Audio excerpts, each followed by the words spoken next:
ईश्वरो गुरुरात्मेति मूर्तिभेदविभागिने व्योमवद्व्याप्तदेहाय दक्षिणामूर्तये नमः।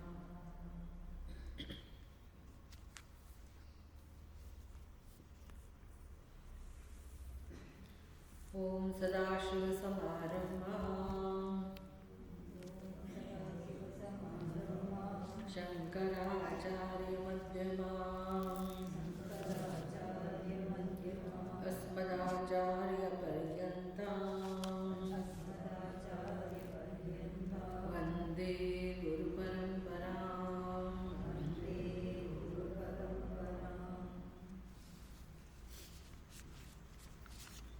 छान्दोग्योपनिषदनो शांति मंत्र।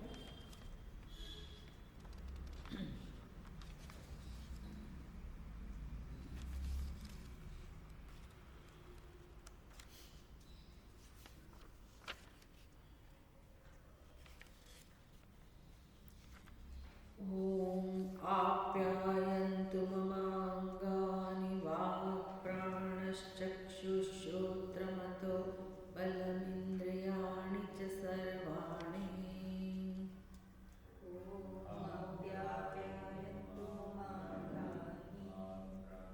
चक्षुश्रोत्रमतो बलमिन्द्रियाणि च सर्वं ब्रह्मोपनिषदम्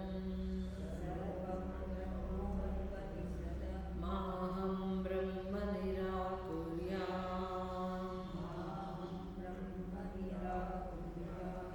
मा ब्रह्म निराकरोत् अनिराकरणमस्वनिराकरणं मे अस्तु।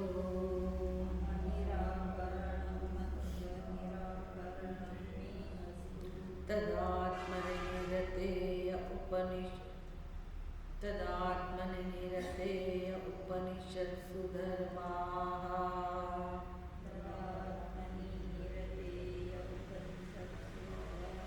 ते मयि सन्तु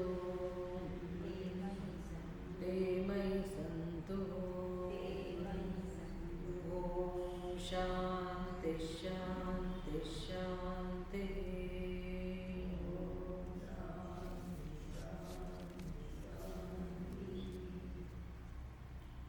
प्रार्थना કરવામાં આવી આ શાંતિ મંત્રની અંદર કે આપણા અંગો વાણી, પ્રાણ, ચક્ષુ, શ્રોત્ર, બળ અને તેમજ સર્વ ઇન્દ્રિયો આ બધું બ્રહ્મને અનુકૂળ થાય.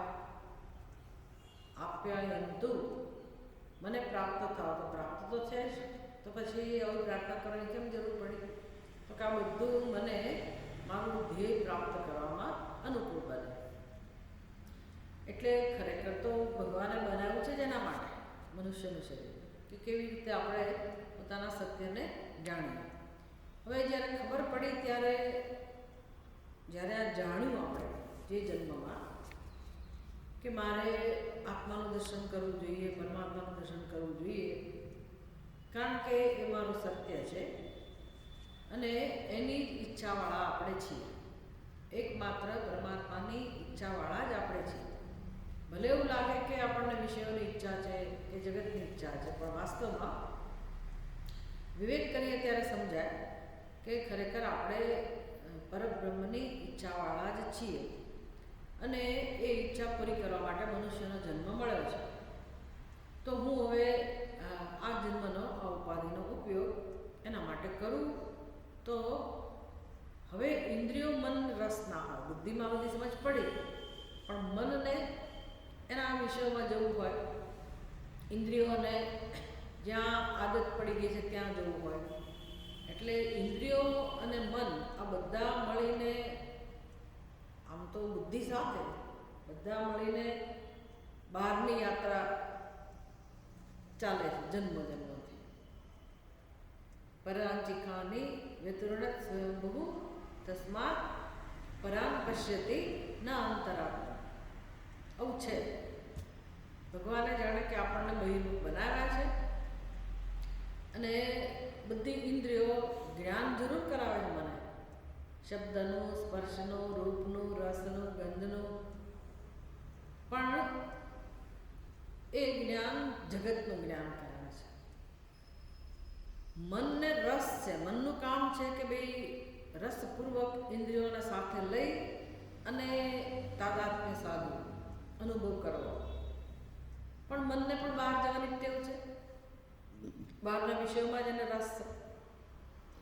એવું કેમ છે? તો કે બુદ્ધિએ જ કહું તું, બુદ્ધિમાં જ આ નિશ્ચય હતો કે હું તો જીવ છું, હું અલ્પ છું, હું દુઃખી છું,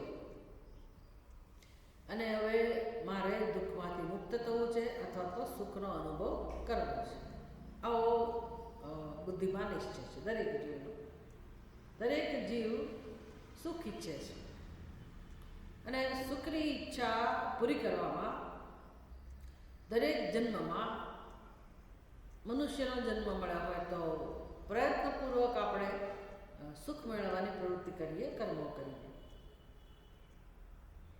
જેને ઈષ્ટની પ્રાપ્તિ કહેવાય. અને દુઃખ નથી જોઈતું, અનિષ્ટ નથી જોઈતું, પણ આવી જ ગયું છે તો એ અનિષ્ટને દૂર કરવા માટે આપણે કર્મો કરીએ.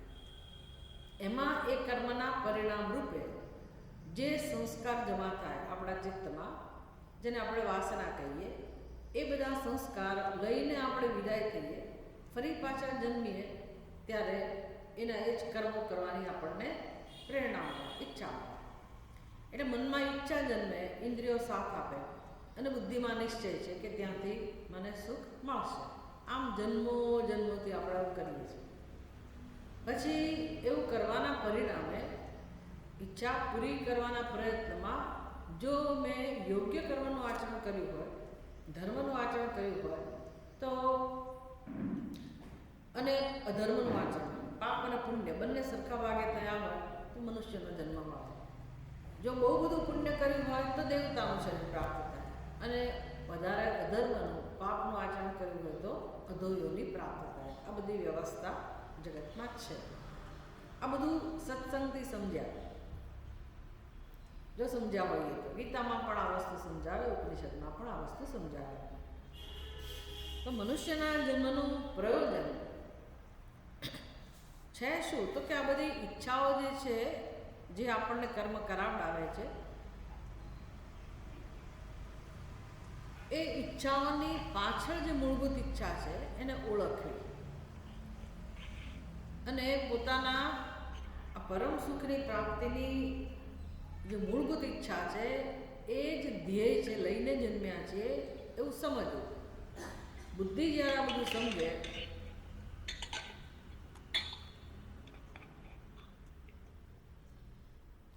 બુદ્ધિ જ્યારે આ બધી વસ્તુઓ સમજે, એનું નામ વિવેક.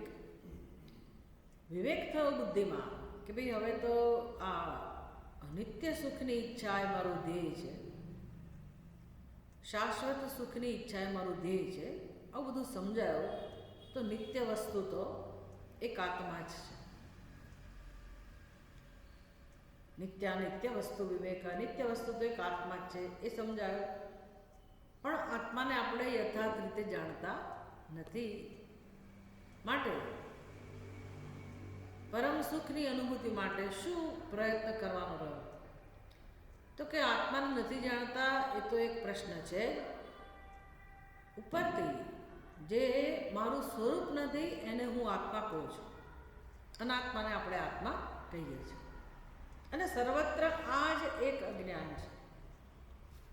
અજ્ઞાન તો છે જ, હું બ્રહ્મ છું એ તો નથી જ જાણતી. ઉપરથી જે નથી હું એને હું આત્મા સમજું છું. અને આપણે આવરણ અને વિક્ષેપ કહીએ છીએ. આ આપણી સમસ્યા છે. આવરણ અને વિક્ષેપ એ અવરોધ છે. શેના માટે? પરમ સુખની પ્રાપ્તિના અનુભવ માટે. મૂળભૂત જે આપણી ઈચ્છા છે મુક્ત થવાની, આનંદની ઈચ્છા, એની આડે આવનાર જો વસ્તુ હોય તો કઈ છે? આવરણ અને વિક્ષેપ. આ બધું સમજાવ્યું પછી આ પ્રાર્થનાનું મહત્ત્વ સમજાય કે હવે આ પ્રાર્થના શેના માટે છે? તો ભગવાન મને સહાય કરો, તમે જે મનુષ્યનું શરીર આપ્યું છે, મન આપ્યું છે, બુદ્ધિ આપી છે, ઇન્દ્રિયો આપી છે, એ બધા મને જગતની તરફ લઈ જનારા છે, આખો સંઘ બહારની તરફ લઈ જનારા છે. હવે મને તમે કૃપા કરીને આ એવું બળ આપો કે જેથી આત્માને જાણવામાં ઉપયોગી થાય, એટલે કે હું અંતર્મુખ બનું. એવી આ પ્રાર્થના છે ઉપનિષદની. કેમ એવું કરવાની જરૂર છે? સર્વમ બ્રહ્મોપનિષદમ, કારણ કે જે કહે છે તે બ્રહ્મ છે, સત્ય આવું છે. અને મારી બુદ્ધિમાં તો બ્રહ્મનું જ્ઞાન છે નહીં, મારી બુદ્ધિમાં તો અનેકતા છે, ભેદ બુદ્ધિ છે. તો હવે ભગવાન એવું કરો કે હું તમારો તિરસ્કાર ના કરું, હું આત્માનો તિરસ્કાર ના કરું. માહમ બ્રહ્મ નિરાકુર્યા, એ ભગવાન હું બ્રહ્મનો તિરસ્કાર ન કરું. હવે એનો અર્થ શું થાય? બ્રહ્મનો તિરસ્કાર ન કરવો એટલે શું? આપણે ક્યાં કોઈનો માણસને તિરસ્કાર નથી કરતા, તો બ્રહ્મનો તિરસ્કાર ક્યાં કરીએ છીએ?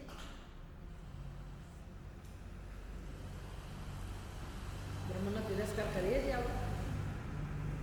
બ્રહ્મનો તિરસ્કાર જ થઈ રહ્યો છે ને. કઈ રીતે થઈ રહ્યો છે એ સમજવાનું. માણસનો તિરસ્કાર ભલે ના કરતા હોય, પણ બ્રહ્મનો તિરસ્કાર થઈ જ રહ્યો છે. જ્યારથી મેં મારા સ્વરૂપને આ શરીર એવું કહેવાનું શરૂ કર્યું, જ્યારથી મારી બુદ્ધિમાં નિર્ણય થયો કે આ શરીર હું છું, એની સાથે હુંનો શુદ્ધ બ્રહ્મનો તિરસ્કાર થઈ જ ગયો. આવું અનાદિકાળથી ચાલે છે. અને એ બ્રહ્મ એટલે જ ખરેખર તો પરમાત્મા. પરમાત્માનાથી ભિન્ન તો છે જ નહીં. પછી હું ભક્તિ કરું, આ કરું, તે કરું, એક છે આલંબન, એની નામ નથી, પણ તિરસ્કાર તો ભગવાનનો કે બ્રહ્મનો કરેલો છે. તો પ્રાર્થના છે કે હવે હું આ બધું ના કરું, હવે હું બ્રહ્મને જાણવામાં રસ લઉં. અને ભગવાન તમે પણ મારો તિરસ્કાર ના કરો. મા બ્રહ્મ નિરાકરો અનિરાકરણમ મે અસ્તુ, અનિરાકરણમ મે અસ્તુ. બ્રહ્મ વડે મારું નિરાકરણ ન થાઓ. એટલે ભગવાન મારા પર કૃપા કરે. હું તો પ્રયત્ન કરું ભગવાન, તમારી કૃપાથી જ હું પ્રયત્ન કરું કે હું બ્રહ્મ તરફ આગળ વધું, બ્રહ્મમાં રસ લઉં. પણ ભગવાન તમે પણ મારો તિરસ્કાર ન જ કરો. તદ આત્મનિ નિરતે ય ઉપનિષત્સુ ધર્માઃ, ઉપનિષદમાં જે મૂલ્યો સમજાવ્યા છે એ ઉપનિષત્સુ ધર્માઃ, ઉપનિષદના ધર્મો. ઉપનિષદના ધર્મો એટલે કયા ધર્મો ભાઈ? તો કે મૂલ્યો, જે આપણને ગીતામાં ભગવાન સ્પષ્ટ રીતે સમજાવે છે. અમાનિત્વમ, અદંભિત્વમ, અહિંસા, ક્ષાંતિ, રાર્જવમ, આચાર્યોપાસનમ, શૌચમ, સ્થૈર્યમ, આત્મવિનિગ્રહ. આ બધા મૂલ્યો શેના માટે છે? મૂલ્યો જેનો સંચય કરવાનો છે. આ બધા મૂલ્યો વાળું વ્યક્તિત્વ મારું બને. હું એ બધા મૂલ્યોને આત્મસાત કરું, જેથી મને બ્રહ્મની ઉપાસનામાં, બ્રહ્મના જ્ઞાનમાં સરળતા રહે. એટલે એ ધર્મા ઉપનિષત્સુ આત્મની નિરતે. હવે મને આત્મામાં રસ છે, આત્મામાં જ રસ છે. તો જેને આત્મામાં રસ છે એવા મારામાં આ ઉપનિષદમાં કહેવાયેલા ધર્મો સ્થિર થાઓ, તે મય સંતુ, તે મય સંતુ. એ ધર્મો મારામાં નિવાસ કરો. ઓમ શાંતિ શાંતિ શાંતિ. તો જીવનમાં જે 3 સ્તરની અશાંતિ છે એને દૂર કરવા માટે શાંતિની પ્રાર્થના છે 3 વખત. આધ્યાત્મિક સ્તરની શાંતિ મને પ્રાપ્ત થાવ, આદિ ભૌતિક સ્તરની શાંતિ પ્રાપ્ત થાવ, અને આદિ દૈવિક સ્તરની શાંતિ મને પ્રાપ્ત થાવ. એવી આ પ્રાર્થના છે.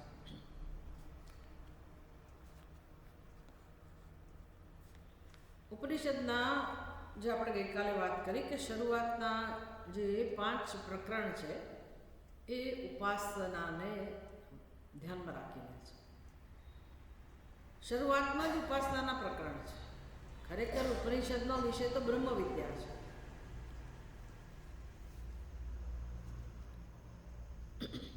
એક જ વિષય છે ઉપનિષદનો, બ્રહ્મ વિદ્યા. બ્રહ્મનું જ્ઞાન, આત્માનું જ્ઞાન. તો ઉપાસનાની જરૂર શું કામ છે? ઉપાસનાનું વર્ણન કેમ છે? 5 અધ્યાયનો વિષય ઉપાસના કેમ પસંદ કર્યો છે? બધા ઉપનિષદમાં આવું જોવા ના મળે, પણ બૃહદારણ્યક ઉપનિષદ છે, છાંદોગ્ય ઉપનિષદ છે, કેટલાક ઉપનિષદમાં પાછળથી વાત કરતા હોય થોડીક ઉપાસનાની, એવું બધું હોય. પણ ઉપાસનાનું મહત્વ ઉપનિષદ સમજાવે છે. તો શું કારણ છે એનું? પહેલાં તો આપણે એ સમજીએ કે ઉપાસનાનું શું મહત્વ છે. તો જુઓ, આપણે જ્યારે અધ્યયન કરતા હોઈએ ઉપનિષદનો, તો ઉપનિષદને તો એક જ વસ્તુ સમજાવવી છે કે અત્યારે આ ક્ષણે અહીંયા જ, એટલે કે કોઈ ફેરફાર કર્યા વગર, કોઈ પ્રકારનો ફેરફાર કર્યા વગર, કોઈ કાળની અપેક્ષા રાખ્યા વગર, જ્યાં છીએ ત્યાં જ, જે દેખાય છે તે, જેવું અનુભવાય છે તે, જે છે તે વાસ્તવમાં બ્રહ્મ જ છે. ઉપનિષદને આ કહેવું છે. એને સંસ્કૃતમાં શું કહેવાય? સર્વમ કલ્વિદમ બ્રહ્મ. જે છે તે બ્રહ્મ છે. આ ઘોષણા છે ઉપનિષદની. ડિંડિમ મહાન સત્યની ઘોષણા છે કે જે છે તે પરમાત્મા છે, જે છે તે બ્રહ્મ છે. અહીંથી શરૂઆત કરે છે. માટે આવું હોવાથી આપણા માટે ઉપદેશ કયો છે? આપણા માટે એટલે કે જે મનુષ્ય ઉપનિષદ પાસે જાય, શું કામ ઉપનિષદ પાસે જતા હોઈએ આપણે? શાસ્ત્ર પાસે શું કામ મનુષ્ય જાય? શેની અપેક્ષાથી જાય?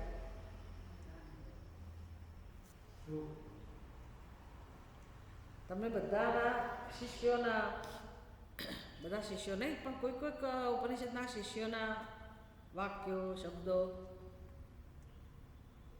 યાદ હોય.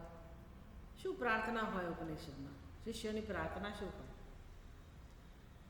નારદ મુનિની શું પ્રાર્થના હતી? આપણા 7મા અધ્યાયમાં આવવાના જ છે ને, આવવાનું જ છે ને.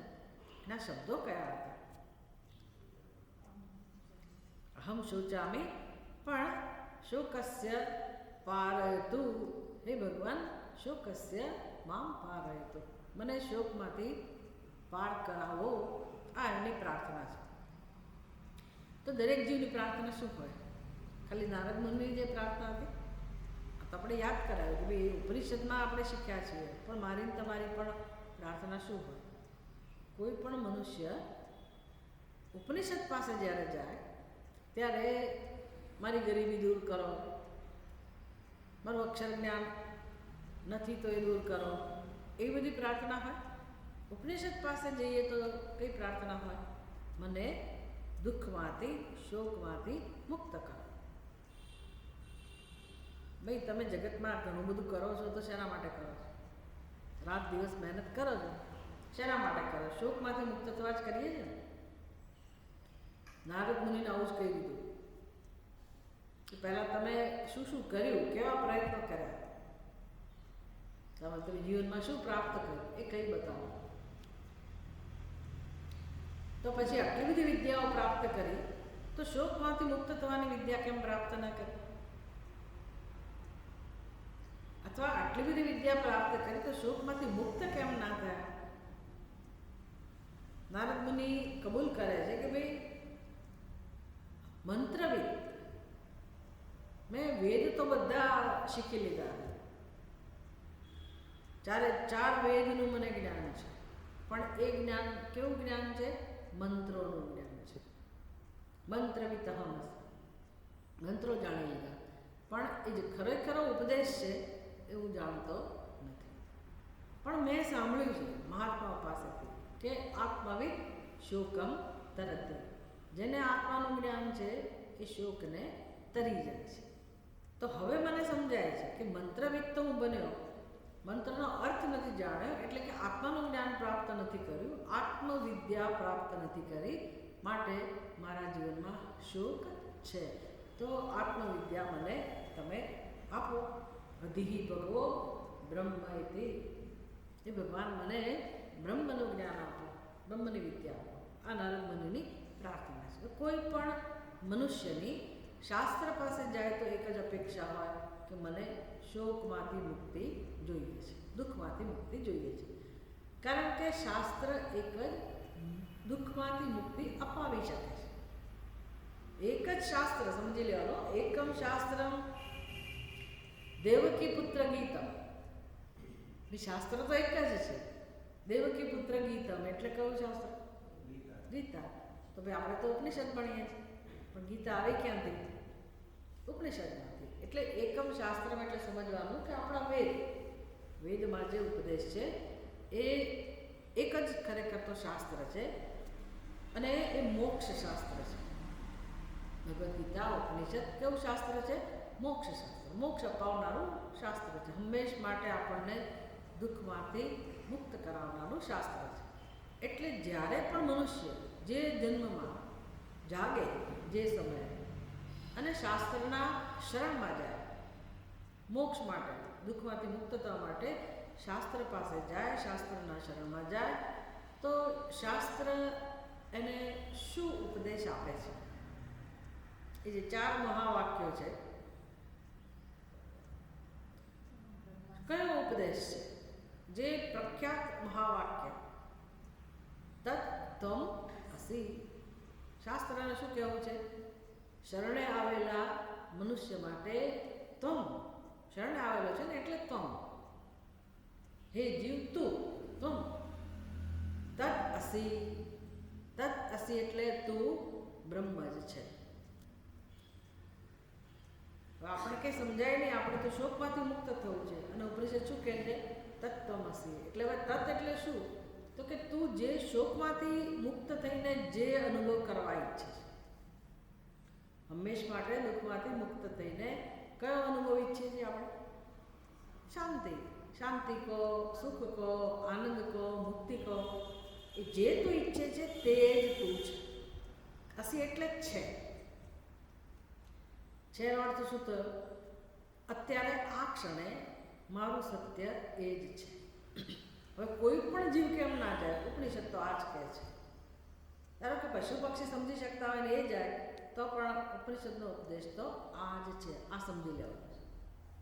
કોઈ પણ જીવ જાય તો ઉપનિષદ, જીવ જાય એટલે શાસ્ત્ર પાસે જાય તો ઉપનિષદને આટલું જ કહેવું છે કે ત્વમ તત્ અસી, તું તે છે.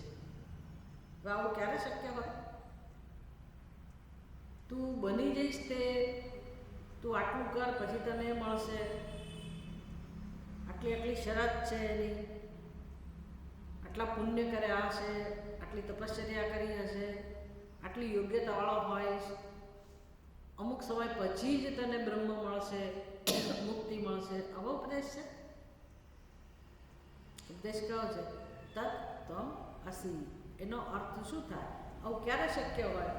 જ્યારે સર્વમ ખલ્વિદમ બ્રહ્મ, આ સત્ય હોય તો જ. અત્યારે આ ક્ષણે જે છે તે બ્રહ્મ જ હોય તો જ પછી તત્વમસી મહાવાક્ય પોસિબલ છે, શક્ય છે. હવે આપણે સમજવાનું છે. ઉપનિષદે તો કહી દીધું તત્વમસી, તે તું જ છે. તો એનો અર્થ કે શાસ્ત્ર જે મારા માટે અભિપ્રાય ધરાવે છે કે દરેક જીવનું સત્ય પરમાત્મા છે, બ્રહ્મ છે, શાસ્ત્રનો આવો અભિપ્રાય છે. મારો અભિપ્રાય મારા માટે કેવો છે? શાસ્ત્ર કહે છે બધું જ બ્રહ્મ છે. મારો અભિપ્રાય મારા માટે કેવો છે? હું જીવ છું, બીજું બધું મારા સિવાયનું એ જગત છે, અને ત્રીજું જીવ અને જગતનું સર્જન કરનાર ઈશ્વર. આપણી બુદ્ધિમાં આવી સમજ છે. હવે દ્રષ્ટિની વાત થઈ, સમજની વાત થઈ કે ભાઈ આપણી દ્રષ્ટિ આવી છે અને ઉપનિષદની દ્રષ્ટિ આવી છે, તો બંનેમાં ભેદ છે કે? જો ઉપનિષદની દ્રષ્ટિ જેવી છે એવી દ્રષ્ટિ મારી બની જાય, દ્રષ્ટિ એટલે સમજ, જો મારી સમજ એવી બની જાય તો મારા જીવનના પ્રશ્નો ઉકેલાય કે ના ઉકેલાય, શોક જાય કે ના જાય. ઉપનિષદ મોક્ષશાસ્ત્ર કહેવાય છે એટલે ચોક્કસ એ દ્રષ્ટિ સમજવાથી જીવનમાં શોક જાય જ. ખરું? જાય. આટલી સ્પષ્ટતા સાથે આપણે જ્યારે ઉપનિષદનું અધ્યયન કરીએ તો તો પછી કંઈક સાચી દિશામાં કામ થાય. એટલે ઉપનિષદને ખબર છે કે આ જીવ તો અનાદિકાળથી આવી જ દ્રષ્ટિવાળો છે, ખોટા સંસ્કારવાળો છે. તો એને તમે અત્યારે કહી દો કે તત્વમસી સર્વમ કલિદમ બ્રહ્મ, એનાથી કંઈ એને લાભ થશે નહીં. એટલે ઉપનિષદ પોતે જ શ્રુતિ છે ને, માતા છે. એટલે દયાથી, કરુણાથી દરેક જીવને બહુ જ સુંદર રીતે માર્ગદર્શન આપે છે. બધું જ સમજાવે કે કેવી રીતે બધું બ્રહ્મ છે, કેવી રીતે આપણી બુદ્ધિમાં જે સમજ છે એ કલ્પના છે, અધ્યારોપ છે. ભાષ્યકારે બ્રહ્મસૂત્રની અંદર લાંબુ ચોડું પહેલાં તો અધ્યાસ ભાષ્ય રચ્યું, એની સમજ આપે કે જેથી આપણને ખબર પડે કે જીવનમાં કેટલા ગોટાળા છે. અધ્યાસ ભાષ્ય સમજીએ તો ખબર પડે કે જીવનમાં કેવું અજ્ઞાન કામ કરી રહ્યું છે. અજ્ઞાન સમજવું પડે ને કે ભાઈ અજ્ઞાન કેવા સ્વરૂપે છે, કેવી રીતે ભ્રમ સેવાઈ રહ્યો છે જીવનમાં, અને માટે કેવા આપણે ડૂબકા ખાઈએ છીએ, ફટકા ખાઈએ છીએ. જન્મ મૃત્યુ અનાદિકાળથી આ સ્થિતિને આપણે પ્રાપ્ત કરીએ છીએ. એટલે શ્રુતિ અહીંથી શરૂઆત કરે. આવરણ, વિક્ષેપ, સંશય, આ બધું અવરોધ આપણને સમજાવે કે આ બધું બુદ્ધિમાં છે, અને પછી એનું નિરાકરણ કેમ થાય એ પણ ઉપનિષદ જ સમજાવે. તો અજ્ઞાન તો જ્ઞાનથી જવાનું છે, એ તો આપણને સમજાયું કે ભાઈ અજ્ઞાન જ્ઞાનથી જ જાય. પણ શ્રુતિ કહે છે કે ભાઈ તમને જ્ઞાન થાય ક્યારે, અથવા તો તમે જ્ઞાન માટે ક્યારે તૈયાર થશો. શ્રુતિને ખબર છે કે મનુષ્ય જ્ઞાન માટે તૈયાર ક્યારે થશે, પોતાની બુદ્ધિનો ઉપયોગ કરવા, પોતાના જ આત્મ સ્વરૂપને જાણવા માટે પોતાની જ બુદ્ધિ ક્યારે અનુકૂળ બનશે, ક્યારે કૃપા કરશે. મનુષ્યને પોતાની જ કૃપા, આત્મકૃપા ક્યારે પ્રાપ્ત થાય, તો કે અંતઃકરણમાં એક તો સ્થિરતા આવી હોય. સ્થિરતા તો પછી આવે અંતઃકરણમાં પહેલા શુદ્ધિ પ્રાપ્ત થઈ હોય, તો પછી ધીરે ધીરે જીવનમાં આપણે આ દિશામાં આગળ વધીએ. આ સિવાય આત્મજ્ઞાન સંભવિત નથી. બ્રહ્મ મારું સત્ય હોવા છતાં પણ મારી બુદ્ધિ તો જે વિપરીત સમજે છે એ જ રીતે ચાલુ રહેશે, સંસાર ચાલુ રહેશે.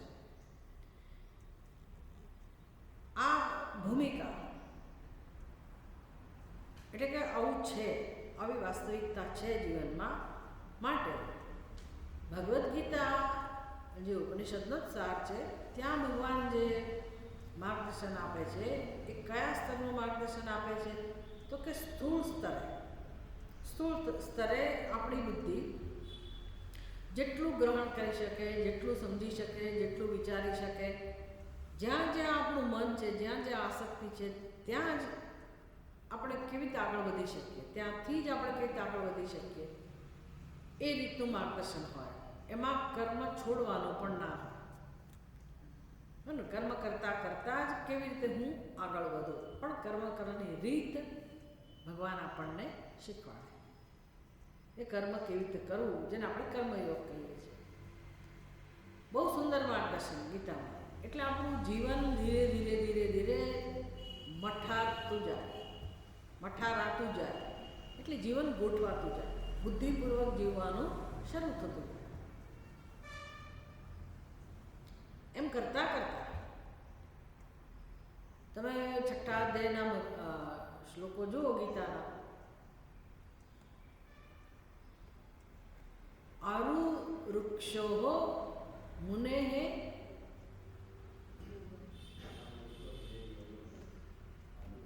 વૃક્ષોર મુનેર યોગમ કર્મ કારણમ ઉચ્યતે. બી જેને યોગારૂઢ થવું છે એના માટે આશ્રય કહો છે, આલંબન કહું છે કર્મ. એટલે ભાઈ કર્મ તો કરીએ જ છીએ ને, તો ના, ભગવાન કહે છે તમે જે રીતે કર્મ કરો છો એ રીતે નહીં, હું જે સમજ આપું છું એ દ્વારા તમે કર્મ કરો. એટલે કે કર્મયોગનું અનુષ્ઠાન. ત્યાંથી શરૂઆત થઈ. હવે એ વ્યક્તિ મેચ્યોર બન્યો, પરિપક્વ બન્યો, કર્મયોગનું આચરણ કરતાં કરતાં જ્યારે એ વ્યક્તિ પરિપક્વ બને તો હવે ભગવાન એને કયો ઉપદેશ આપે છે? એ જ અધ્યાયમાં પહેલું 3જા અધ્યાયનું વાક્ય હતું, આરુક્ષર મુનેર યોગમ કર્મ કારણ ઉચ્યતે. 6ઠ્ઠા અધ્યાયમાં ભગવાન શું કહે છે? તસ્યૈવ યોગારૂઢસ્ય.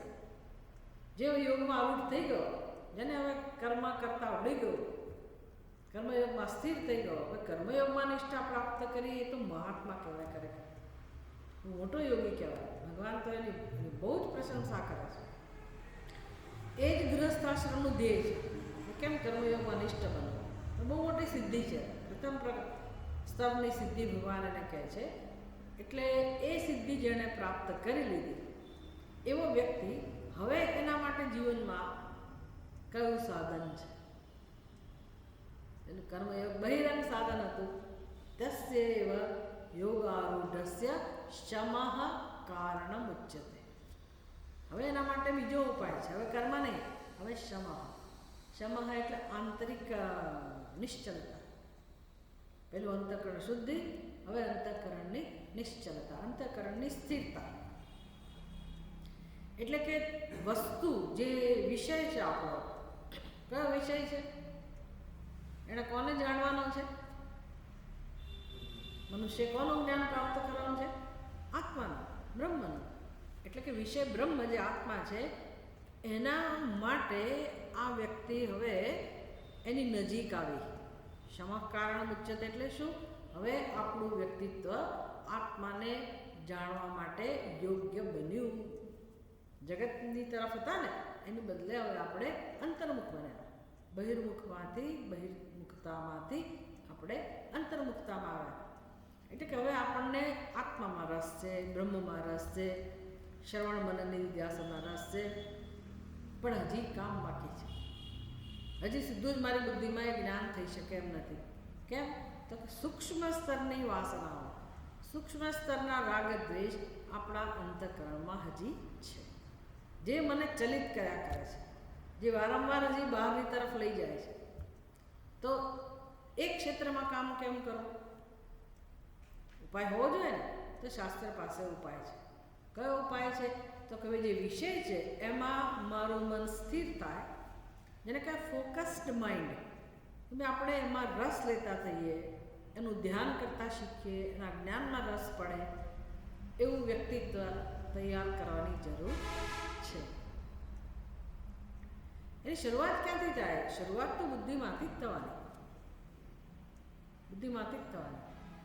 અને એ સરળ છે વસ્તુ, પણ આપણને ખબર નથી. કારણ કે આપણી અંદર સંસ્કાર જુદા પ્રકારના છે. વિરુદ્ધ દર્શન આપણી બુદ્ધિમાં છે. અયથાર્થ દર્શન આપણી બુદ્ધિમાં છે. એટલે એમાંથી યથાર્થ દર્શનવાળી બુદ્ધિ બનાવવી, સ્વરૂપને અનુરૂપ, યથાર્થ વસ્તુને અનુરૂપ વિચારો આપણી બુદ્ધિમાં જન્મે. આમ તો આ શબ્દો વગેરે લાગે, પણ ખરેખર વસ્તુને અનુરૂપ વિચારો એટલે શું? વસ્તુ એક જ છે, બ્રહ્મ, પરમાત્મા, અને સર્વત્ર છે. તો હું જ્યાં પણ જોઉં, જ્યાં પણ જાઉં, દેશ હોય, કાળ હોય, વસ્તુ હોય, નામરૂપ હોય, ગમે તે, જડ હોય કે ચેતન હોય, એ સર્વમાં વસ્તુ તો એક જ છે, બ્રહ્મ. તો પછી મારી બુદ્ધિમાં પ્રત્યે કયો જન્મવો જોઈએ? જો વસ્તુ બ્રહ્મ જ હોય તો આપણી બુદ્ધિમાં દર્શન કેવું હોવું જોઈએ? દરેક વસ્તુઓ માટે, દરેક નામરૂપ માટે એ બ્રહ્મ જેવું દર્શન હોવું જોઈએ ને. આવું દર્શન શક્ય નથી, અજ્ઞાનને કારણે. એને કહેવાય અયથાર્થ દર્શન. એટલે હવે બધે બ્રહ્મ જ છે, તો બધે બ્રહ્મ દ્રષ્ટિ કરવી કઈ રીતે? શીખવું કેવી રીતે? એ શીખવાડનારી વસ્તુ એટલે ઉપાસના. આપણી દ્રષ્ટિ આવી બની જાય. આવું બનવા માટેની પ્રવૃત્તિ, બનવા માટેનો અભ્યાસ, એનું નામ ઉપાસના. હવે ઉપાસના ગમે કે ના ગમે, લોકોને નાના બ્રહ્મની વાત કરો, જ્ઞાનની વાત કરો, ઉપાસનામાં બહુ રસ નથી. કારણ કે એમાં ઉપાસનાનું જે વર્ણન જે છે ને, એમાંથી તો કોઈ આપણને રસ ના પડે, એટલું અઘરું છે અંદર. કશું સમજાય જ નહીં કે ભાઈ આવી તો કઈ ઉપાસના. તમે ઉપાસના કહો તો આંખો બંધ કરીને બેસીને ધ્યાન કરવાનો પ્રયત્ન કરીએ થોડાક સમય માટે, પણ આવી અઘરી અઘરી ઉપાસનાની વાત કરો તો એ કંઈ શક્ય નથી. પણ આપણે સમજવું જોઈએ કે ઉપાસનાની જરૂર કેમ છે. કારણ કે શોર્ટકટ નથી. જો ચોઈસ હોત ને કે કર્મયોગ તમે ના કરો તો ચાલે, ઉપાસના ના કરો તો ચાલે, તમે સીધા અહમ બ્રહ્માસ્મિ બસ એમાં સ્થિર થઈ જાઓ, મુક્ત જાણી લો. ભાઈ જાણવાનો એક જ ઉપાય છે, પણ એ સીધે સીધું શક્ય નથી. તકલીફ ત્યાં છે. આપણે જે જગ્યાએ છીએ ને ત્યાંથી અહમ બ્રહ્માસ્મિ એ સમજવું સીધે સીધું શક્ય નથી. તમારામાં તાકાત હોય તો સમજી લો. ઉપનિષદ ક્યાં ના પાડે છે? સનત કુમારને કંઈ કોઈ ઉપદેશ નથી આપ્યો કે તમે કર્મયોગ કરો અને તમે ઉપાસના કરો, ખરું કે નહીં? એમને તો જે ઉપદેશ આપ્યો દક્ષિણામૂર્તિ ભગવાને, એ કેવી રીતે ઉપદેશ આપ્યો? મૌન વ્યાખ્યા પ્રકટિત પરબ્રહ્મ છે ને, ભદ્રયા મુદ્રયા, બસ આટલું જ કહું તત્વમસી. એ લોકો સમજી ગયા, એનું કામ થઈ પણ ગયું. આપણું થાય છે. આપણે તો આ શ્રવણ કરવા માટેની યોગ્યતાવાળા છીએ કે મેં મોટો પ્રશ્ન છે. સવારનો સમય હોય અને આ તો અધ્યયન તો સવારે જ થતું હોય, શું કરીએ? એટલે હવે સવારમાં તો કંઈ આવું બધું કરવા આપણે ટેવાયેલા ના હોઈએ. તમે માંડ આવ્યા હો અને પછી અડધી ઊંઘમાંથી આવ્યા હો, અડધું કામ બાકી હોય ઘરમાં, કેટલું ટેન્શન હોય અને થાકેલા હોઈએ અને બીજા અનેક પ્રોબ્લેમ હોય, એમાં આ શ્રવણ કરવું, કોઈ દિવસ આવું સાંભળ્યું ના હોય, અભ્યાસ ના હોય આપણને, એટલે કેવી રીતે શ્રવણ કરવું? બહુ અઘરું છે શ્રવણ કરવું. સમજી શકાય એવું છે તો એના પરથી અનુમાન લગાવી શકાય કે ભાઈ શ્રવણ જ જ્યારે અઘરું હોય તો પછી આ કર્મયોગ કોને કહેવાય, ઉપાસના કોને કહેવાય, મારે કેવી રીતે એનું અંતઃકરણ મારું કેવી રીતે યોગ્ય બનાવવું અને પછી બ્રહ્મને જાણવું તો મારા માટે અઘરું જ હોય. એટલે સાંભળવા છતાં આપણને કે અંદર પ્રેરણા જન્મે, ઉત્સાહ જન્મે, એવું ના થાય. આવું સામાન્ય રીતે હોય. એટલે ઉપનિષદને આ બધી ખબર છે. એટલે શાસ્ત્ર શું કરે? આપણને તૈયાર કરે. જો ઉપનિષદને આ બધી ખબર છે ને ઉપનિષદને આપણે વાત કરીએ છીએ, પણ ખરેખર તો આપણી સંસ્કૃતિ વેદ, ઉપનિષદ આવે છે શેમાંથી? વેદમાંથી. તો વેદનો પહેલો વિભાગ જે છે એ શરૂઆત ક્યાંથી કરે છે? કર્મકાંડથી. વેદનો પહેલો વિભાગ એટલે કર્મકાંડ. તો સમગ્ર વેદ મનુષ્યને ધ્યાનમાં રાખીને બધી વાત કરે છે. કર્મકાંડની વાત કરતો હોય કે પછી જ્ઞાનકાંડની વાત કરતું હોય, વેદ જે પણ માર્ગદર્શન આપે છે એ મનુષ્યને એના હિતમાં, એનું કલ્યાણ થાય એ રીતે માર્ગદર્શન આપે છે. એટલે કે જીવન કેમ જીવવું જોઈએ, જીવન જીવવાની પદ્ધતિ એ વેદમાંથી પ્રાપ્ત થાય છે. તો આપણે તો જાણતા જ નથી, આપણે તો આપણી રીતે જીવન જીવી લઈએ છીએ. પણ વેદનું પ્રયોજન આપણને ખબર હોવી જોઈએ. એક જમાનો હતો કે સૌથી પહેલું આપણને શિક્ષણ વેદનું જ આપવામાં આવતું હતું. હવે જતું ગુરુકુળમાં એક શિક્ષણ હતું, વેદનું શિક્ષણ આપે, જેથી આપણે ધીરે ધીરે સમજીએ કે જીવન કેમ જીવવાનું. આવી આપણી સંસ્કૃતિ છે જેમાં પહેલેથી જ આ બધી વ્યવસ્થા છે કે જેથી ગૃહસ્થ આશ્રમના કર્મો, કર્તવ્યો, એની જીવન જીવવાની રીત અને એમ કરતાં કરતાં મનુષ્ય ઘડાય, અંતઃકરણ શુદ્ધ થાય, પછી વાનપ્રસ્થ આશ્રમમાં પ્રવેશે, પછી ત્યાં ઉપાસનાવાળું જીવન શરૂ થાય. બંને જણા, પતિ પત્ની બંને જણા સાત્વિક ભાવનાવાળા બનીને ભગવાનની ઉપાસના એક સાથે શરૂ કરે છે કે નહીં? આવી જીવન જીવવાની પદ્ધતિ, આટલી સુંદર જીવન જીવવાની પદ્ધતિ, એનું માર્ગદર્શન આપણા વેદમાં પહેલેથી જ છે. તો ઉપનિષદને તો ખબર હોય જ ને, ઉપનિષદ તો જાણે જ છે. એટલે ઉપનિષદ કહે છે કે સારું, હવે જો કે ઉપાસનાની જરૂર છે તો તમે જીવનમાં ઉપાસના કરતા શીખો. એટલા માટે જ કે આપણે ઉપાસના તો કરતા જ આવ્યા છીએ. ઉપાસના કે નવો વિષય નથી. ઉપાસનાનો અર્થ સમજી લો પહેલાં કે ઉપાસના એટલે શું? નજીક બેસીને આસન, આપણું આસન ઉપર એટલે નજીક રાખવું, એટલે કે આપણે નજીક રહેવું, નજીક રહીને અનુસંધાન કરવું, એનું ઉપાસના. તો આપણે શેની નજીક રહીને અનુસંધાન કરીએ છીએ? કે સંસારની નજીક રહેલા છીએ ને, એનું જ ઉપાસના કરીએ છીએ ને. રાત દિવસ આપણે જેનું ચિંતન કરીએ છીએ એનું ઉપાસના. તો શેની ઉપાસના થાય છે? કાલે શું કરશું, પરમ દિવસે શું કરશું, આવતા વર્ષે શું કરશું, રાત્રે સુધી વખતે જ વિચારી લઈએ કે ભાઈ કાલે શું કરવાનું છે. જે આપણું રૂટીન હોય એ પ્રકારે ગોઠવણી થઈ જાય અંદર મનમાં પહેલાં, અને પછી એ પ્રકારે આચરણ થાય. પછી બપોરનું કે સાંજનું આમ આપણું જીવન જીવાય છે.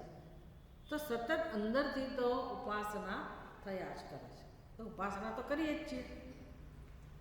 એટલે એમાં કોની ઉપાસના છે? તો પહેલાં તો હુંની. હું એટલે આ શરીર હું છું એવા હુંની, જેવી હુંની સમજ છે એ હુંની ઉપાસના થાય છે. અહંકાર નહીં કહો. પછી આપણે એકલા તો છીએ નહીં. હું અને મારું પણ આપણા જીવનમાં છે. તો એની જરૂરિયાત, મારી જરૂરિયાત અને હું જેને મારા કહું છું એની જરૂરિયાત એ કેમ પૂરી કરવી, ખરું ને? એને અનુકૂળ. આમ આપણી આ પ્રકારની જીવન જીવવાની રીત છે. તો આ ઉપાસના જ થઈ રહી છે. હવે ઉપાસના કોની કરવાની છે? કોની કરવી જોઈએ? કોની કરવી જોઈએ? તો ઉપનિષદ તો કહે છે કે જે છે તે બ્રહ્મ છે, અને મારી બુદ્ધિમાં તો હું ને મારું છે. તો હવે મારે પૂર્ણ બ્રહ્મની ઉપાસના કરવા માટે જે પ્રકારે મારે એ બ્રહ્મની સમીપ જવાનો પ્રયાસ કરવો જોઈએ એના ઉપાસના.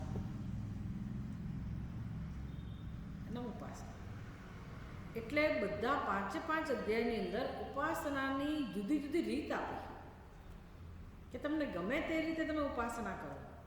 ઉપાસના એટલે એવું નથી કે હું મારા જે ઈષ્ટ દેવતા હોય એની બાજુમાં બેસીને એનું ધ્યાન કરું. એ એક જ ઉપાસનાનો પ્રકાર છે એવું જરૂરી નથી.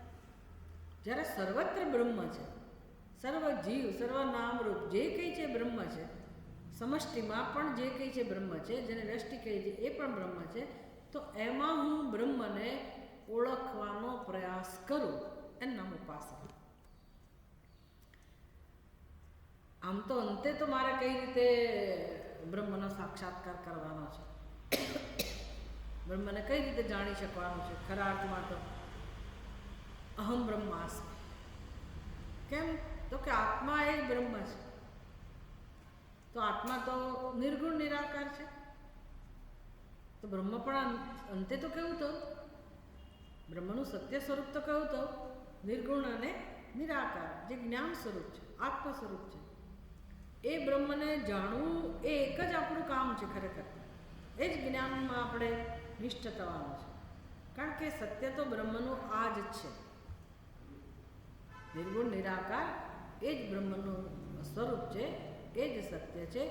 એ બ્રહ્મને જાણવું એ જ આપણું લક્ષ્ય છે. જ્ઞાન જ લક્ષ્ય છે. અને સાક્ષાત્કાર બ્રહ્મનો આ રીતે જ થાય, આત્મરૂપે.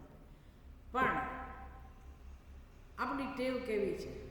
નિર્ગુણનો આધાર લઈને જીવનારા છીએ કે સગુણનો આધાર લઈને જીવનારા છીએ? સગુણ. તો પછી જે કંઈ સગુણ છે એ પણ હોય શું? એક અને અદ્વિતીય તત્વ જો હોય તો નિર્ગુણ નિરાકાર જો બ્રહ્મ એક જ હોય તો સગુણ પણ કોણ હોય? એ જ હોય ને. એનાથી ભિન્નતા ના જ હોય. ભલે પારમાર્થિક સત્ય નિર્ગુણ હોય, પણ સગુણ છે એનું શું? અને હું એનાથી જ ટેવાયેલી છું, એના જ સંસ્કાર છે. તો મારા માટે સરળ રસ્તો કયો? નિર્ગુણની ઉપાસના કરવી કે સગુણની ઉપાસના કરવી? કયો સરળ રસ્તો છે? સગુણ.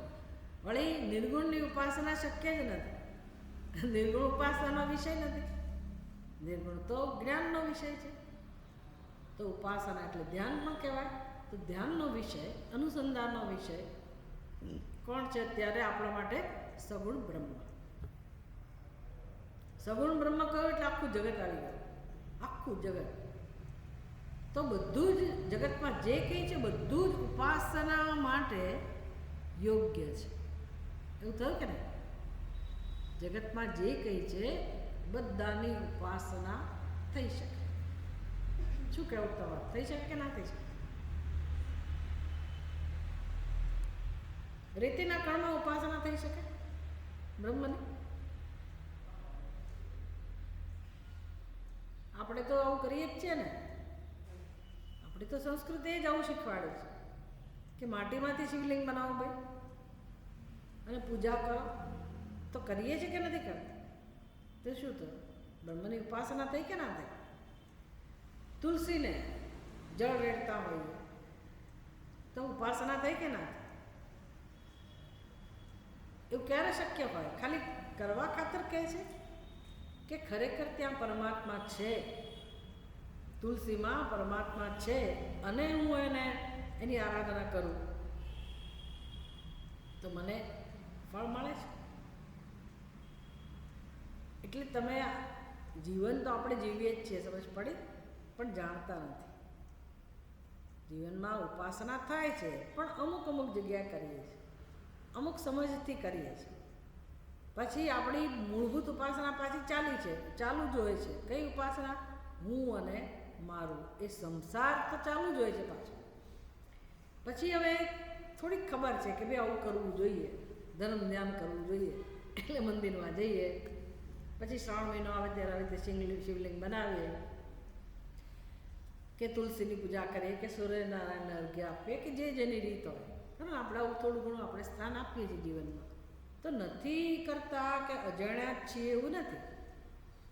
એ આપણા દેશમાં એટલે તો પુણ્યભૂમિ છે કે ભાઈ અહીંયા જન્મ્યા એટલે આપણને આવા સંસ્કાર મળ્યા છે અને આવો રસ છે અને આવી શ્રદ્ધા છે. આવી શ્રદ્ધાવાળા આપણે છીએ, બહુ મોટી વસ્તુ છે. બીજે બધે આવું નથી કંઈ, આ લાભ નથી બીજી જગ્યાએ.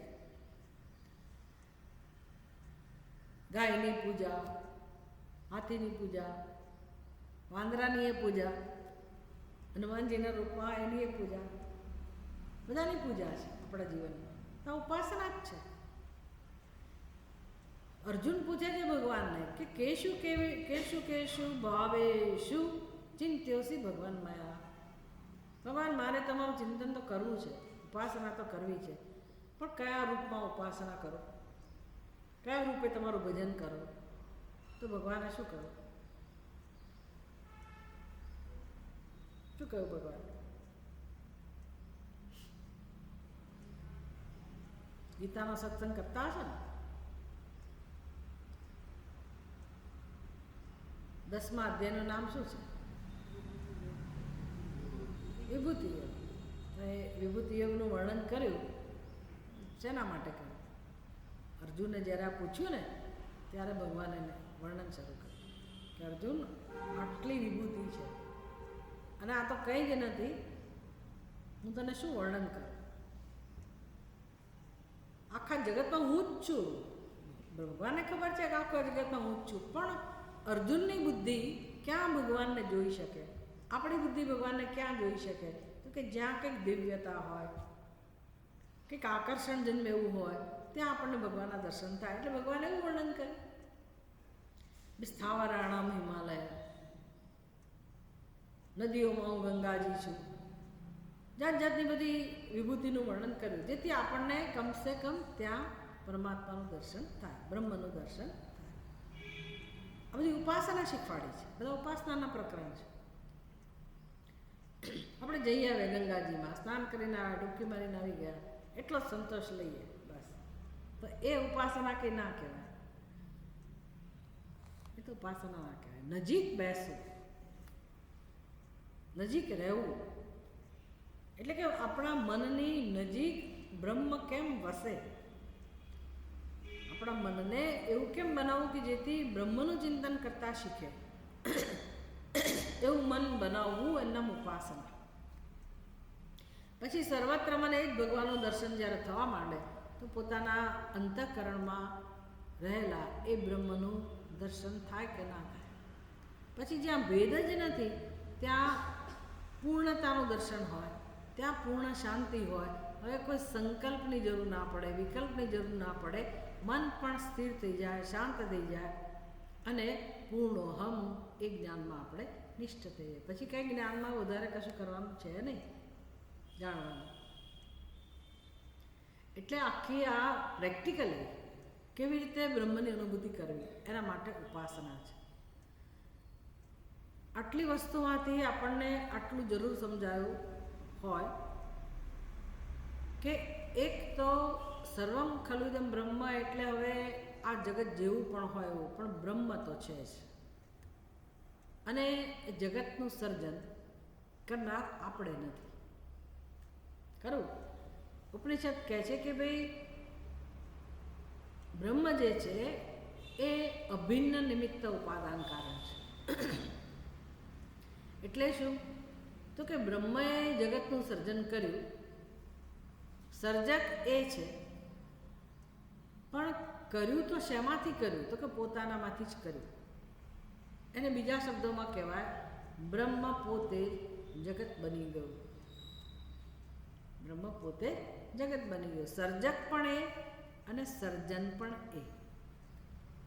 જેમ સ્વપ્નમાં આપણે બધું બની જઈએ એવી રીતે બ્રહ્મ પરમાત્મા આખું આ વિશ્વ બની ગયું. તો વિશ્વમાં જે છે કોણ હોય? સમજાય કે ને? વિશ્વમાં જે છે કોણ હોય? તો કહેવું જ પડે ને સર્વમ ખલુદમ બ્રહ્મ. તો ભાઈ મારો ને તમારો સમાવેશ બ્રહ્મમાં થાય કે ના થાય? થવો જોઈએ કે ના થવો જોઈએ? તમને એટલી ખબર તો હોવી જોઈએ ને. ભલે પછી આપણે આપણી રીતે જીવન જીવીએ કે ભાઈ આ હું મનુષ્ય છું, હું સ્ત્રી છું, પુરુષ છું ને હું જે છું તે મારી બુદ્ધિમાં, પણ આ પણ ખબર હોવી જોઈએ ને કે ભાઈ મારો સમાવેશ શેમાં થાય છે? બ્રહ્મમાં. ગમે કે ના ગમે, બ્રહ્મ મનમાં ગમે કે ના ગમે, પણ કરીએ શું? ભગવાન જગતના રૂપમાં હોય તો આપણો સમાવેશ બ્રહ્મમાં થાય કે ના થાય? આટલું સમજાય તો ઘણું કામ થઈ ગયું. ભલે આપણું કશું છોડીએ નહીં, આપણે આટલું સમજાય છે કે નથી સમજાય? મને તો તમારા લોકોના ચહેરા ઉપર કોઈ એક્સપ્રેશન જ જોવા નથી મળતા, એટલે મને ખબર જ ના પડે કે તમને અંદર સમજાય છે કે નથી સમજાય. મારું બોલેલું કામમાં આવે છે કે નથી આવતું, કે નકામું જાય છે બધું?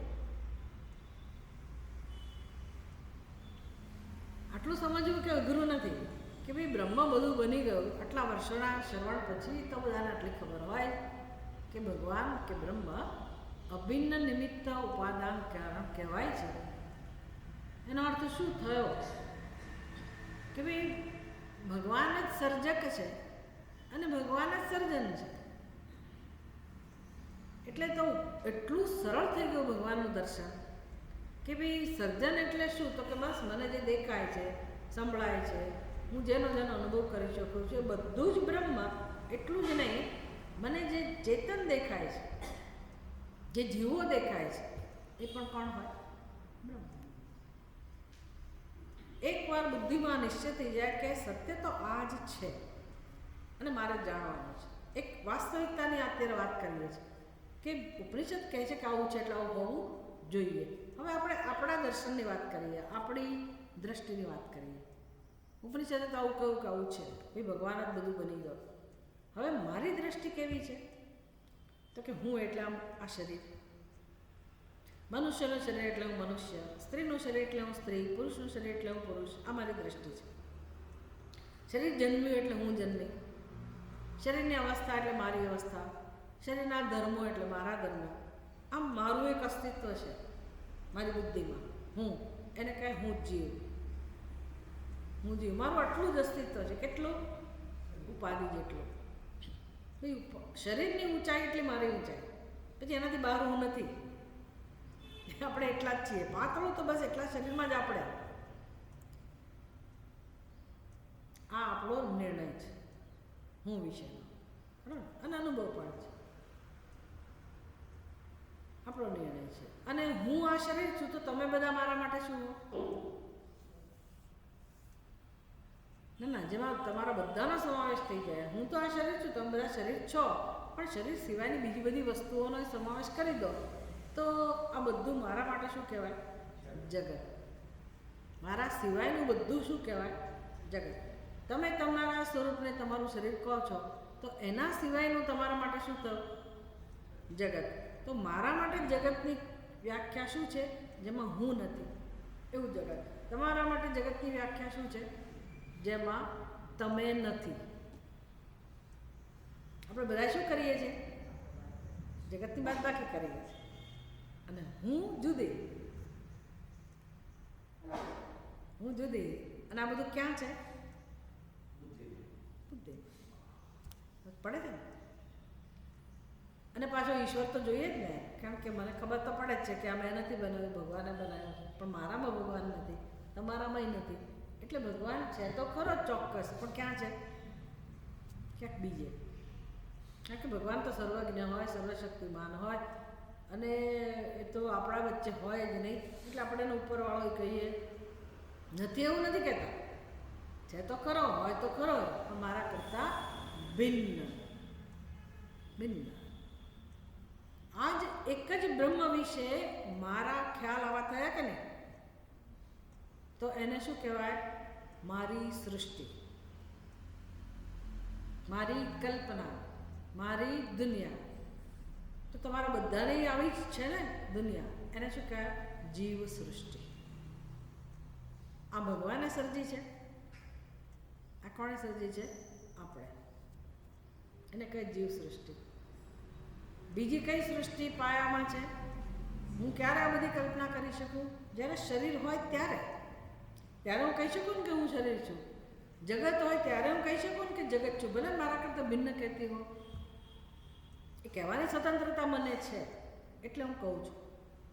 પણ જગત હોય તો જ કહી શકું ને, જગત ના હોય તો કઈ રીતે કહી શકું? એટલે આપણી સૃષ્ટિનો પાયો કોણ છે?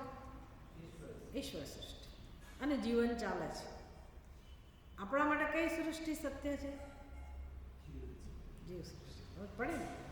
ઈશ્વર સૃષ્ટિ હોવા છતાંય, અનુભવવા છતાંય, એનું અસ્તિત્વ સતત આપણી સાથે હોવા છતાંય મારી બુદ્ધિમાં એનું કોઈ મહત્વ નથી કે કોઈ નોંધ પણ નથી.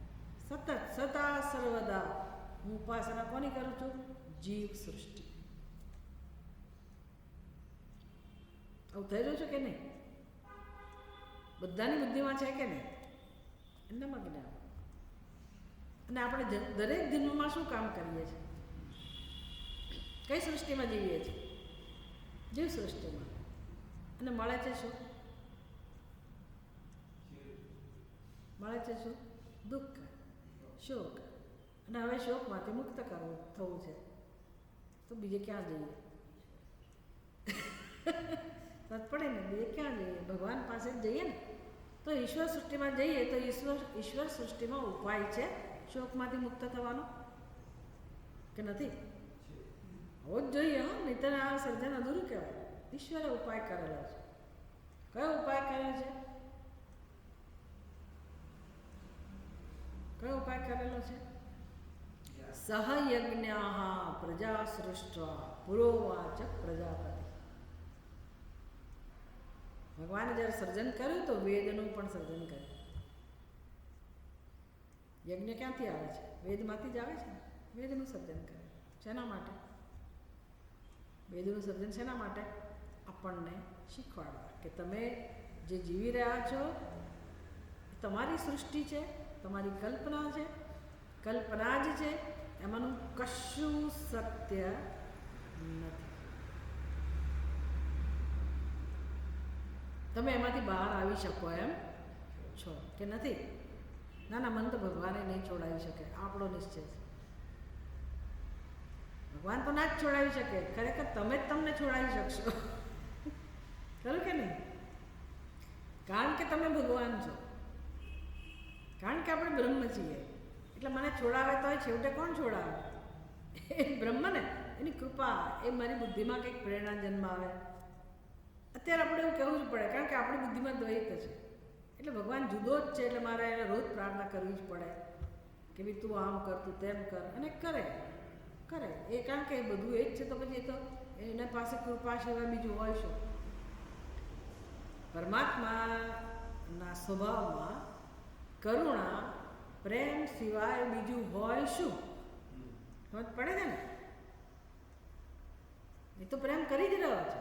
એ તો કૃપા કરી જ રહ્યો છે. એની પાસે તો કરુણા સિવાય કંઈ છે જ નહીં. મારે માંગવાની જરૂર પડે છે. મારે અનુભવવાની જરૂર પડે છે. પડે છે ને, એટલે ઠેકાણે કોણે આવવાનું છે?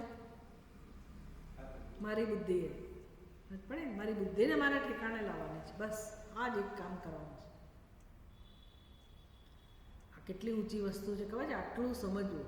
ભલે ને હજી આપણે કંઈ કામ ના કર્યું, પણ મારે મારી બુદ્ધિને સમજાવવાની છે, ઠેકાણા લાવવાની છે. એટલે શું? સમજાવવાની છે કે જો ભાઈ તારી બુદ્ધિમાં જે છે એ કેવળ અને કેવળ કલ્પના છે, તારી પોતાની દુનિયા છે, તારી પોતાની સૃષ્ટિ છે, અને આ જન્મની નથી, અનાદિકાળથી આ જ ચાલુ રહે છે. અને એટલું જ નહીં, બધાની બુદ્ધિમાં આ જ ચાલે છે. નહીંતર કોઈ ભેગું થાય? જો એક ડાયો માણસ હોય, એક જ્ઞાની, આમ તો જન્મે જ નહીં, પણ જન્મેલા હોય, બધા ગરબડવાળા હોય તો જ ચાલે ને બધું સરઘસ. નહીંતર ચાલે? જીવન ના ચાલે, ભગવાનની દુનિયા ના ચાલે. એટલે આવું છે. અજ્ઞાન જ સર્વત્ર છે. કશ્ચિત ધીર આવૃત ચક્ષુ, કોઈક જ ધીર પુરુષ જેને આ બધું સમજાવવા માંડ્યું, એ પછી જેમ નદી પોતાનો પ્રવાહ બદલે જ નહીં, નદી આમ દોડતી હોય તો સમુદ્ર તરફ જ જતી હોય. એટલે મહાન આશ્ચર્ય, કોઈ પોતાની જીવનની ગતિ બદલે, બહિર્મુખતામાંથી અંતર્મુખ જાય, કોઈક જ હોય, કોઈક જ. કારણ કે અજ્ઞાન શક્તિશાળી છે, સર્વત્ર છે. કોઈક જીવ એવો ભગવાનની દયાથી કંઈક એના જીવનમાં એવું પરિવર્તન આવે કે આ સત્ય તરફ એ વળે. પછી કર્મયોગ, પછી ઉપાસના, પછી બ્રહ્મ જ્ઞાન. વાત કરો તો ઉપનિષદ એટલું તો શીખવાડે ને આપણને કે ઉપાસનાની જરૂર છે. હવે આપણે તો ઉપાસનાના આમાં જે સિલેક્ટેડ મંત્રો છે ને, ચૂંટેલા મંત્રો ઉપાસનાના, પણ એના આધારે આપણે કેટલીક ઉપાસના વિશે ચર્ચા કરેલી છે. જેમ કે ઓમકારની ઉપાસના, ગાયત્રીની ઉપાસના, સંવર્ગ ઉપાસના, શાંડિલ્ય વિદ્યા, બધા ઉપાસનાના પ્રકાર છે. થોડુંક આપણે એની પણ આવતીકાલે તાજું કરીશું કે શું શું શીખ્યા હતા. આ બધું આલંબન છે. ઓમકાર આલંબન છે. શેનું આલંબન છે? સિદ્ધાંત જે છે સર્વમ ખલુદમ બ્રહ્મ, એના દર્શન કેમ કરવા, મારી બુદ્ધિને પરમાત્માનું દર્શન કરતાં કેમ શીખવાડવું. મારી બુદ્ધિમાં તો ભેદ જ છે, અજ્ઞાન જ છે. તો પહેલું આલંબન એને કોનું આપવું? પરમાત્માના કોઈ નામનું. અને એક શ્રેષ્ઠ નામ પસંદ કરવામાં આવ્યું, ઓમકાર. પછી એનો અર્થ, એ ઓમકારની ઉપાસના શરૂ થઈ, એનું આલંબન શરૂ થયું. એમ કરતાં કરતાં બ્રહ્માંડમાં સર્વનામ રૂપમાં હું પરમાત્માના દર્શન કરી શકું, મારી બુદ્ધિ દર્શન કરી શકે એવો અભ્યાસ, એના ઉપાસના. પછી તમને ઓમકારમાં શ્રદ્ધા ના હોય તો ગાયત્રી મંત્રનું સરસ વર્ણન કર્યું કે કેવી રીતે ગાયત્રી મંત્ર, એક માત્ર ગાયત્રી મંત્ર આપણને સર્વત્ર બ્રહ્મનું દર્શન કરાવવામાં ઉપયોગી થાય છે. એ આલંબન. પછી સંવર્ગ વિદ્યા, વ્યષ્ટિ સમષ્ટિ સ્તરે. પછી પંચાગ્નિ વિદ્યા પણ છે અંદર. વિદ્યાઓ તો ઘણી બધી છે, ઘણા બધા ઉપાય બતાવેલા છે. પછી જાનુશ્રુતિ રાજા, એની જે કથા દ્વારા આપણે સાંભળ્યું હતું, રૈક્વ જે આત્મજ્ઞાની, એની કથા દ્વારાના માધ્યમથી આપણને ઉપાસનાનો ઉપદેશ થયો. પછી જાબાલ, સત્યકામા જાબાલ, એ આપણે કરવાની છે. પણ આપણે થોડો પરિચય બધી ઉપાસનાનો જોઈશું આવતીકાલે. તેથી ઉપાસના કોને કહેવાય વધારે સ્પષ્ટ થાય. અને ઉપાસનાને જ્ઞાનમાં કંઈ ખરેખર પછી કોઈ અંતર નથી. આપણે ભગવાનને અનુભવતા જ થઈ જઈએ, કારણ કે શક્ય છે. એક જ અનુભવ શક્ય છે ખરા અર્થમાં. સાચો અનુભવ જો કરવો હોય, ખરો અનુભવ જો સંભવિત હોય, શક્ય હોય, તો એક જ અનુભવ છે, અને એ છે અહમ બ્રહ્માસ્મિ, સચ્ચિદાનંદ. એ અનુભવ, એક જ અનુભવ પોસિબલ છે, શક્ય છે. બાકી આપણા અનેક જન્મોના જે અનુભવ છે એમાં કોઈ સત્યતા નથી. તો પડે ને. તો એ સુખનો અનુભવ હોય તોય સત્ય નથી, તો દુઃખનો અનુભવ સાચો હોય? આપણને કઈ વસ્તુ ત્રાસ આપે છે? સુખનો અનુભવ કે દુઃખનો અનુભવ? દુઃખનો અનુભવ ત્રાસ આપે છે ને.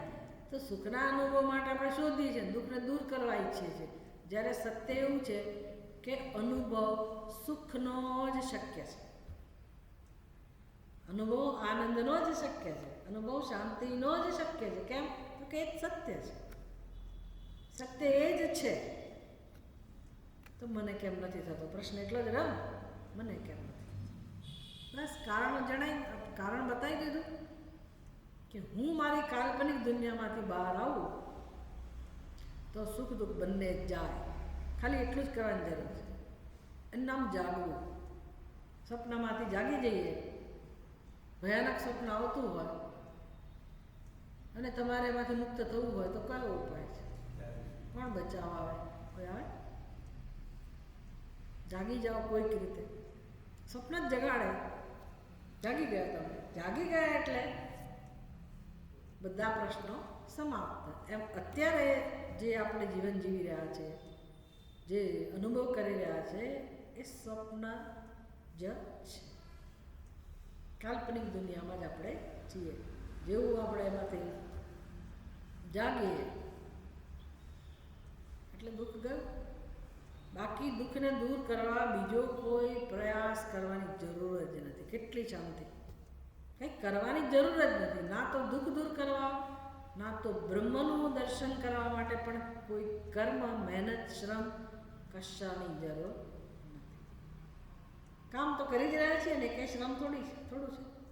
એ તો વૈતરું નથી સમજ પડતી એટલે લોકો કહે કામ કરો તો શરીરના સ્તરે આનંદની વસ્તુ છે, કરો ભાઈ.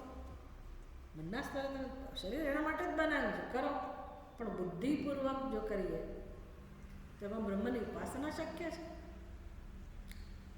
મનના સ્તરે જ્યારે કરીએ ત્યારે ઉપાસના, શરીરના સ્તરે બુદ્ધિપૂર્વક કર્મ કરીએ તો કર્મયોગ, અને જ્યારે જ્ઞાન થઈ જાય ત્યારે તો પૂછવું જ છું. નંદતે નંદતે નંદત્યેવ.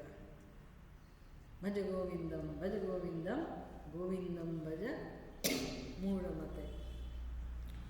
ઓમ પૂર્ણમદ પૂર્ણમિદમ પૂર્ણાત પૂર્ણમુદચ્યતે પૂર્ણસ્ય પૂર્ણમાદાય પૂર્ણમેવાવશિષ્યતે. ઓમ શાંતિ શાંતિ શાંતિ. હરિ ઓમ. શ્રી ગુરુભ્યો નમઃ. હરિ ઓમ.